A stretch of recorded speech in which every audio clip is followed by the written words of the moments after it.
Welcome to our channel. Today we how to restore cycles in ClickUp after workflow disruption, full guide step by step clearly.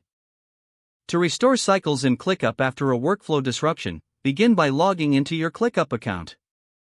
Navigate to the workspace where the disruption occurred. Identify the specific project or task affected by the workflow disruption. Open the project or task to review the current status and any disruptions. Check the history or comments section to gather context on what caused the disruption.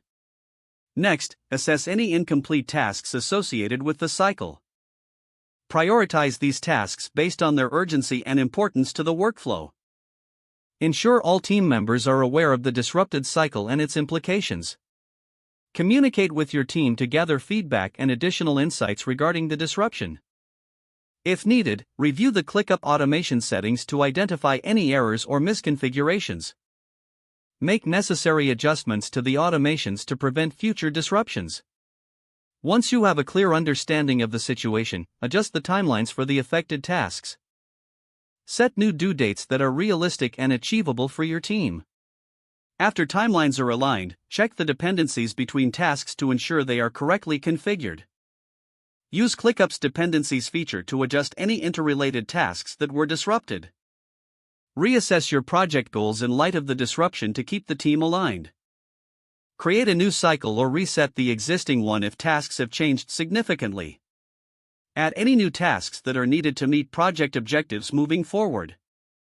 Review and confirm all changes with your team to secure alignment and accountability. Finally, monitor the project closely as you reintegrate the modified cycles. Regularly check in with your team for updates and feedback on the new workflow. Ensure to refine the process as needed to mitigate the risk of future disruptions. If the page does not load, refresh the browser or try again in a private or incognito window.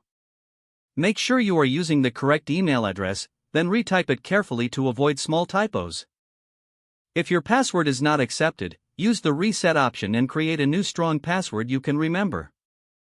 Check your spam folder for verification or security emails, then complete any requested confirmation steps. Enable two-factor authentication if available to improve account security and reduce unauthorized access risk. After signing in, review your profile details so your contact information and settings are accurate and current. Don't forget to like this video and subscribe to our channel for more step-by-step tech guides.